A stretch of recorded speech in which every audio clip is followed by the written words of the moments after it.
O Pod Católico dessa semana nós vamos entrevistar nosso querido Padre José Cândido, mais conhecido como Padre Cândido. É o nosso padre aqui da Arquidiocese de Belo Horizonte, que hoje está padre emérito, apesar de muito jovem. Que bacana! E hoje a gente vai falar um pouquinho aqui, primeiramente, da história do Padre Cândido e depois vamos também trazer muita coisa boa aqui, contando alguns causos também, que o Padre Cândido tem muito causo interessante que ele viveu nessa caminhada e que ele ainda vive nessa caminhada sacerdotal. Seja bem-vindo, Padre Cândido. Muito obrigado, André. Estamos aí. Que alegria receber o senhor aqui. Eu que acompanhei tantos programas do senhor na TV Horizontes, tantos momentos importantes na nossa rede de comunicação. O senhor sempre foi um padre e, além de um padre, também um grande comunicador da nossa igreja, sempre levando mensagens lindas, mensagens maravilhosas e formando muita gente nessa caminhada da igreja. Eu mesmo, não só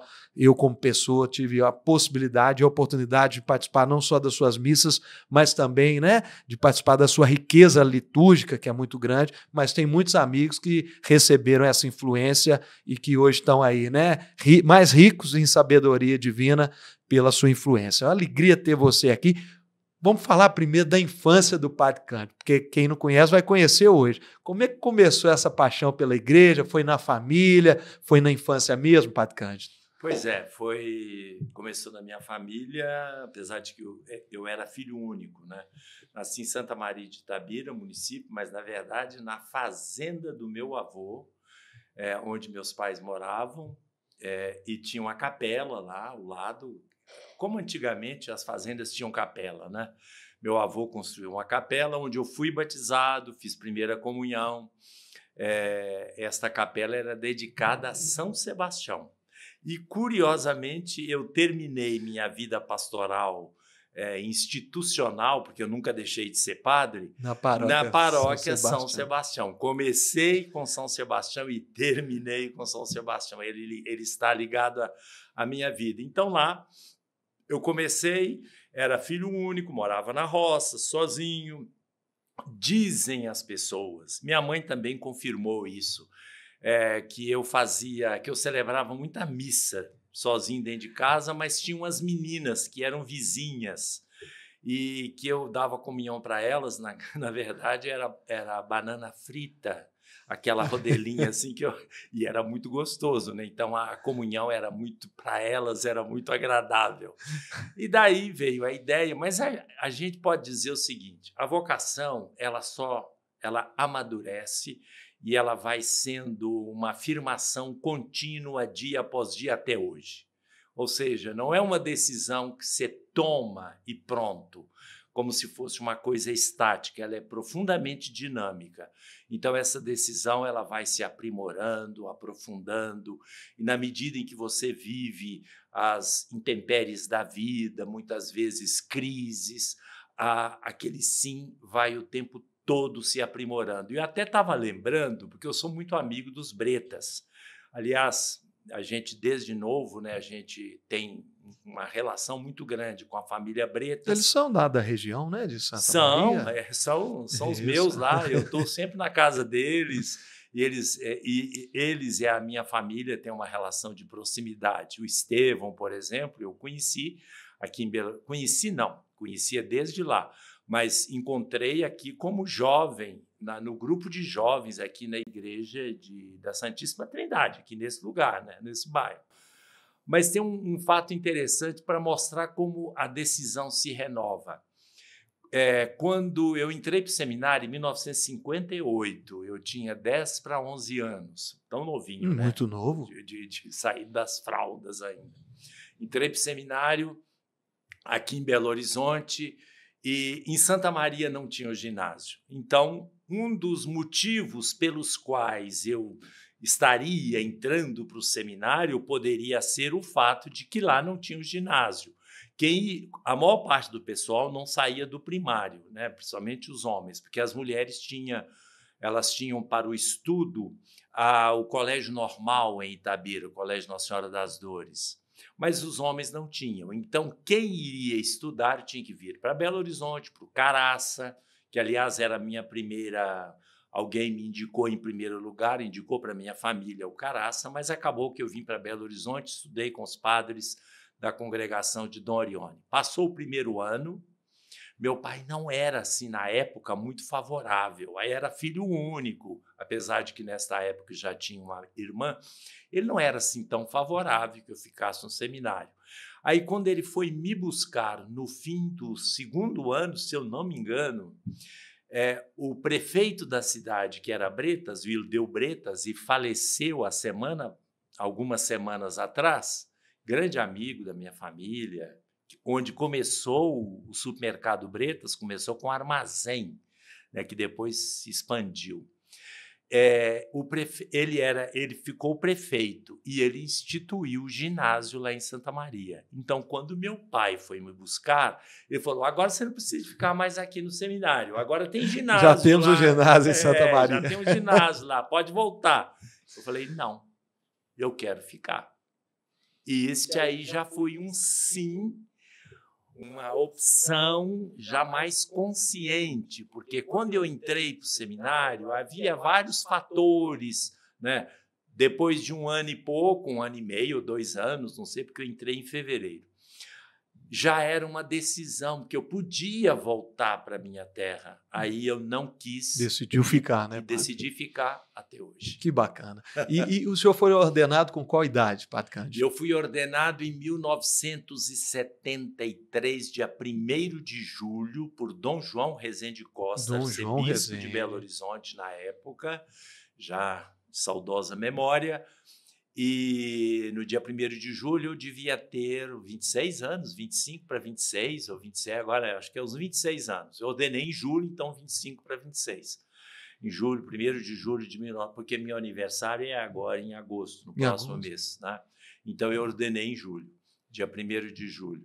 Aí depois de ordenado, eu era orionita, em 1975, 2025, não, 1973. 2023 eu comemorei Jubileu de Ouro, 50 anos. Agora está fazendo 52 anos. 52 anos de vida sacerdotal. Anos, E então ordenei em 1973, fiquei na congregação como padre, fui pároco na Pampulha. Na igreja Divina Providência? Divina Providência. Divina Providência. Eu tive a honra de passar lá por 10 anos tocando na missa na Divina Providência. Lá na Pampulha. Na Pampulha.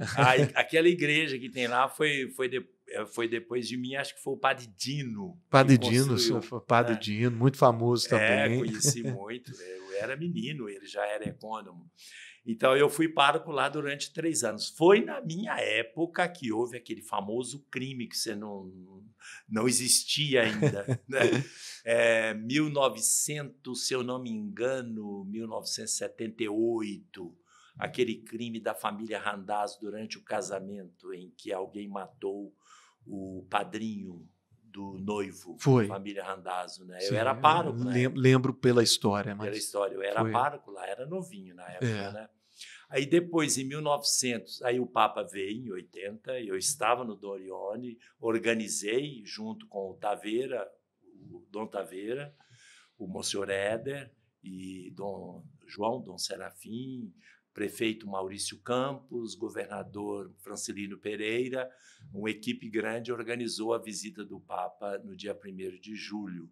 Depois disso, em 81, eu saí.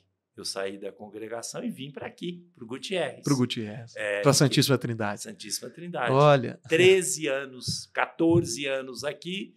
Depois São Sebastião, mais 23 anos. 23 anos São Sebastião, Padre Cândido? Bastante tempo, né? Muito que não tempo. É muito comum hoje, né? Os padres ficarem assim todo esse tempo numa paróquia, né, Padre Cândido? Porque na época que eu fui nomeado pároco, foi na época de Dom Serafim. Então, a nomeação de pároco naquela época era de tempo indeterminado. E como no Gutierrez, eu saí por minha vontade. O povo não queria, foi até na Praça da Liberdade com faixa, mas fui eu que tinha pedido a Dom Serafim, porque eu falei, eu estou novo ainda, então eu não vou ficar a vida inteira aqui, né, no Gutierrez, mas tenho enormes amigos aqui, jovens do grupo. Nós chegamos a ter, no grupo de jovens do Gutierrez, mais de 200 jovens. Nossa, muitos jovens, Padre Cândido. Muitos jovens. Trabalho muito forte. Era. Hoje esse povo está tudo casado, alguns acho que já são até avós, eu não sei, né? Avós eu acredito que não, mas pais, muitos. Então eu tenho muita alegria disso. E depois disso, eu tive aqui no Gutierrez, depois fui para São Sebastião. E nesse meio tempo, quando eu saí da congregação, eu fui professor na PUC de Cultura Religiosa. Aí depois eu resolvi fazer um mestrado na FAGE. Depois do mestrado na FAGE, eu comecei a dar aula de teologia. E nesse meio tempo, depois do mestrado, eu comecei a preparar a minha tese de doutorado na França. O Libânio queria que o padre João Batista Libânio, grande amigo, me acompanhou desde a licenciatura em teologia e foi meu orientador no mestrado. E ele que estava me encaminhando, junto com o padre Ulpiano Vasques, que era especialista em Trindade, eles estavam me encaminhando para estudar em Paris, na Faculdade dos Jesuítas, que é famosa desde a Idade Média, França, né? Saint-Sèvres. Mas acabou que veio o diretor do Instituto Católico. Eu estive com ele junto com outros aqui no Noviciado da Santíssima Trindade, num simpósio internacional, e ele colocou à disposição o Instituto Católico. Aí eu comecei minha tese, fui para lá, mas depois as coisas mudaram e eu interrompi e não concluí o meu doutorado em teologia. Mas continuei dando aula até 2020, antes da pandemia. Antes da pandemia, 2020. 2020. 2020 foi a onda, né? O ápice, né? O início da pandemia, que foi crescendo. Quando começou a pandemia, houve a universidade não tinha mais aulas presenciais, e aí acabou também que eu pedi para sair, né? Porque também já estava cansado, porque eu dava aula na PUC, no ISTA, agora não, já fechou, Instituto São Tomás de Aquino. São Tomás de Aquino. Dei aula na FAGE, dava aula em Diamantina durante 4 anos. Diamantina também? O senhor saía de BH para Diamantina. Só que lá eram cursos assim, intensivos, 2 vezes por semestre. Quando começavam as férias aqui, eu ia lá, dava uma semana de aula, 40 horas de aula. Ah, sim. Eram 8 horas de aulas por dia. E a educação sempre esteve presente na sua família, né, Padre Cândido? Você tem uma irmã, que é a Rosa, que é superintendente, né? Também. Nós estamos todos ligados. Está no cerne da família, né, Padre Cândido? Educação. Mas eu dava aula em Diamantina, Mariana, e aí eu fui me desapegando aos poucos, porque é muito pesado. É verdade, né, pesado, Padre Cândido? Principalmente um curso superior, onde você tem que corrigir. Nos jesuítas era pior, porque eu tinha alunos de outros países, então lá eles não eram obrigados a fazer trabalhos só em português, faziam em espanhol, em francês, em inglês. A gente tinha que corrigir, então um trabalho muito grande, né? Tanto que quando eu saí de lá, o padre Libânio, como sempre, ficou muito decepcionado. Eu falei, padre Libânio, eu não consigo, tem aula na PUC também. Então, e tinha a paróquia. E é um desafio, né, Padre Cândido? Porque conciliar a vida paroquial, que já, né, é ali muito tempo de dedicação, com a vida da educação, né, como professor, como o senhor deu aula em tantos lugares, não foi fácil, não tinha tempo para nada, né? Não, e construir esse prédio que está aqui na pracinha, na paróquia. Foi na sua... Eu que levantei aquele prédio todo e o pior, demoli o que estava e fui levantar um outro. Ou seja, espécie de construtor, claro que tinha a empresa, pároco, professor, mas antes disso eu estava fazendo o curso e me preparando para a dissertação de mestrado. Então, naquela época, tudo se podia. Agora eu mereço um pouco mais de descanso. Né? Mas o senhor não parou, está lá em Santa Maria de Itabira, continua atuante, celebrando as missas, participante lá, e o senhor me diz que tem lá, parece que 3 padres junto com você, um de cada país, é verdade? Essa é uma congregação, é um nome que eu nunca lembro, é Congregação do Imaculado Coração de Maria, me parece que é uma congregação que foi fundada na Bélgica, mas de belgas hoje eu acho que não tem quase ninguém. A maior parte é da Ásia. Da Ásia. Ásia e África. Então tem do Congo, Padre Matalanga, tem das Filipinas, que é o padre Rino, e da Indonésia. Não, o padre Rino é da Indonésia, e o outro padre, que agora esqueço o nome, que são os nomes um pouco estranhos, é das Filipinas e Indonésia. Então o senhor está lá convivendo com 3 padres. 3 padres. Fora do Brasil. Eles são, porque lá são 3 paróquias, viu? São 3 paróquias diferentes. Os 3 municípios, além de cada município ter na faixa de várias comunidades. Então, por exemplo, Santa Maria me parece que tem mais de 40 comunidades. Não, são muitas, padre. Passabém, que é a terra da minha mãe, lá são 12 comunidades, e São Sebastião do Rio Preto tem outras comunidades. São 3 paróquias, 3 municípios, 3 paróquias. Então, por isso que precisa de 4 padres. Eu só fico na paróquia de Santa Maria. De Itabira. É. Padre Cândido, como é que é olhar para trás, Padre Cândido, de ver tanta coisa, né, que o senhor construiu nessa caminhada sacerdotal de mais de 50 anos, né, que o senhor está aí, 52 anos como padre, e ver tantas coisas belas, né, na formação, mas também na vida paroquial, como foi aqui na São Sebastião. Como é que é, né, relembrar tudo isso e ver que o senhor participou de uma história muito bonita, né, principalmente aqui na nossa arquidiocese de Belo Horizonte? Olha, eu acho que a melhor memória, a minha eu guardo, mas é quando as pessoas me lembram. Eu estava, por exemplo, agora na segunda-feira dessa semana, na verdade, deixa eu falar o dia, segunda-feira foi dia 5, não, domingo foi 6, então não foi segunda-feira, foi na quarta-feira, dia 4. Sim. 5, 6. É por aí, 4 de julho. Eu estive na Câmara dos Vereadores e, no final, era aniversário, 45 anos de comemoração da vinda do São João Paulo II. Aí estava o bispo auxiliar de Belo Horizonte, aí eu fiz uma apresentação, porque eu era o único que tinha estado realmente mais próximo, né? A maior parte era menino que estava lá na praça, né? Eu estava no ombro, eu tinha 1 ano de idade, estava no ombro do meu pai. Isso, na vinda de São João Paulo. Na praça lá em cima? Na Praça do Papa. Inclusive, a gente está com um projeto para colocar o busto do padre, do nosso querido João Paulo II. Eles estão com um projeto também de colocar oficialmente, porque o nome da praça ainda é Israel Pinheiro. É verdade, ainda não mudou oficialmente. Só que ninguém chama, todo mundo chama de Praça do Papa. É verdade, ninguém conhece como Israel Pinheiro. Então, colocar o nome, de fato, Praça do Papa, né? Precisa, que é o nome né, que padre? todo mundo fala. Mas aí, no final, eram muitos jovens, porque o Papa, aqui em Belo Horizonte, na época, foi para os jovens que ele veio, né? Que ele falou.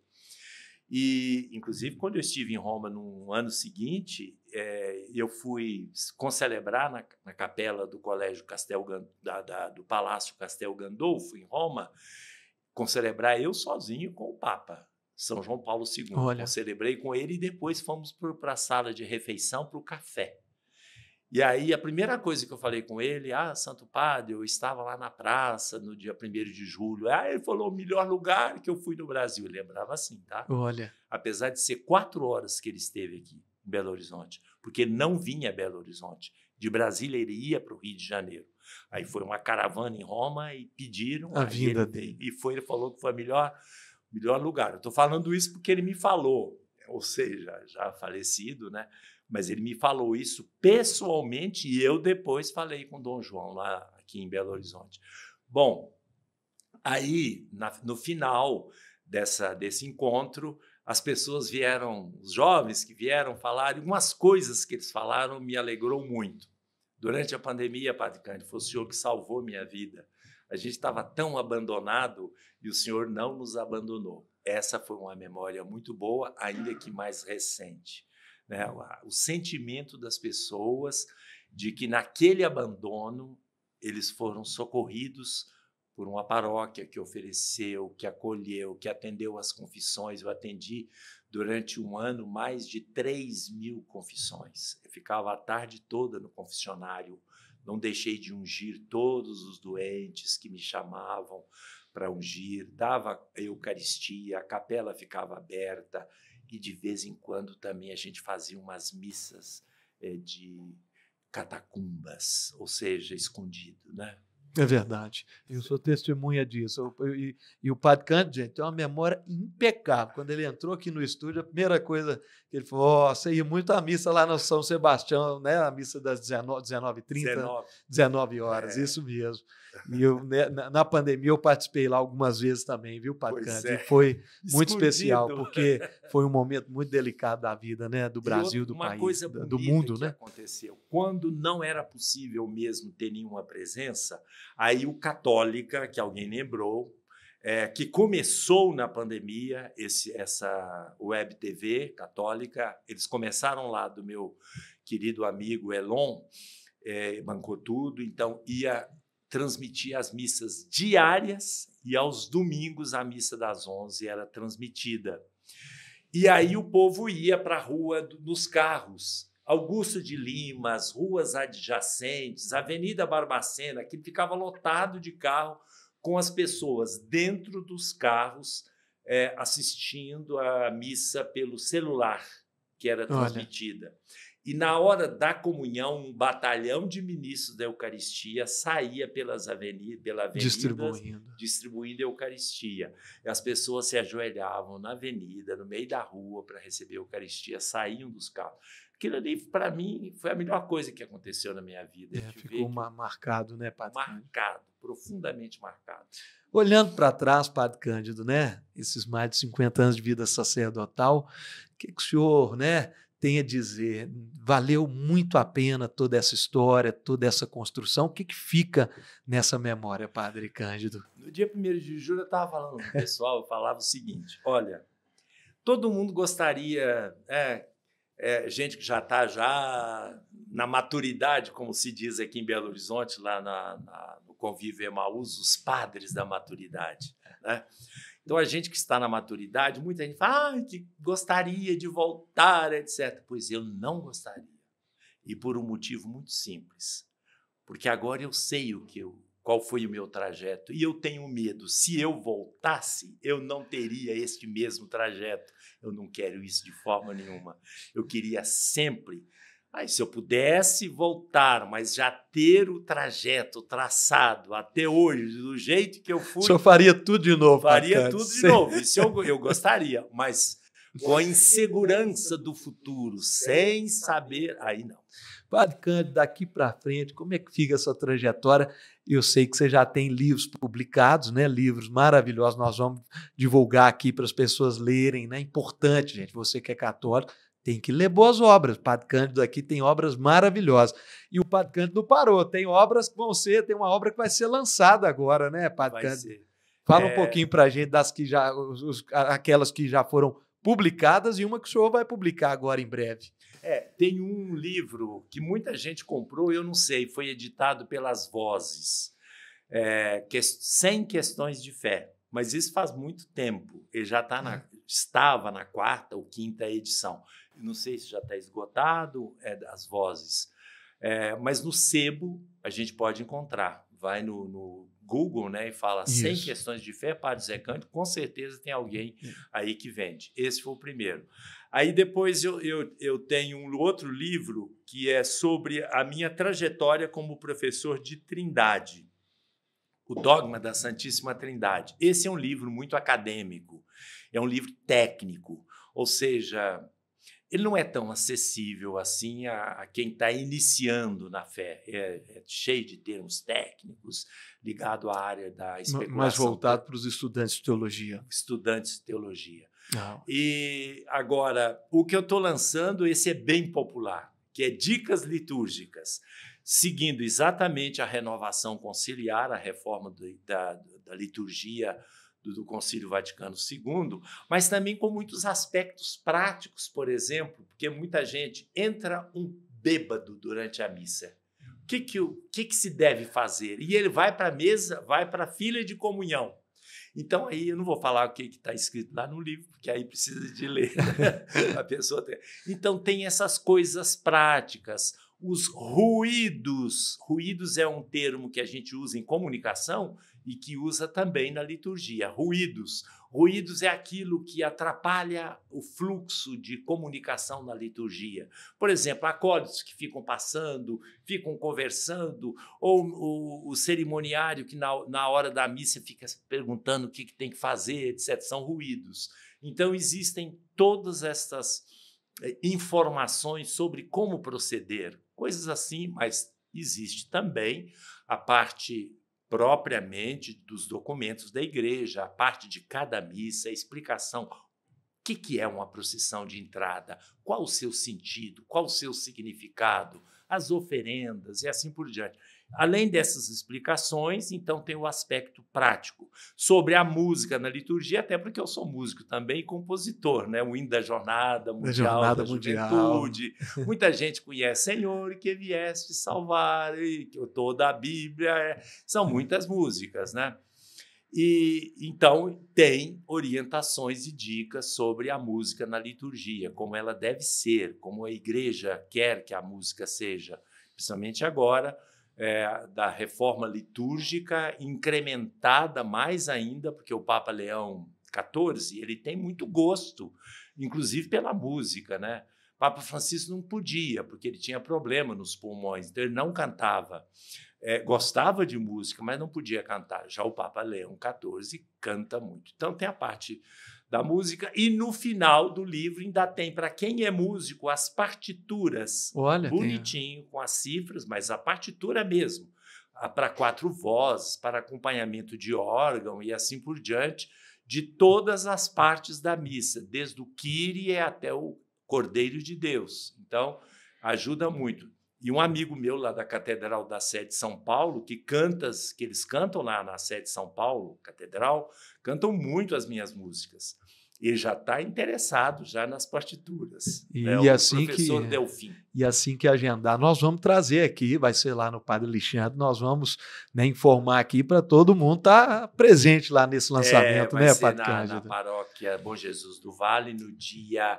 Já tem o dia. Já tem o dia 19 de agosto. De agosto. De agosto. À noite.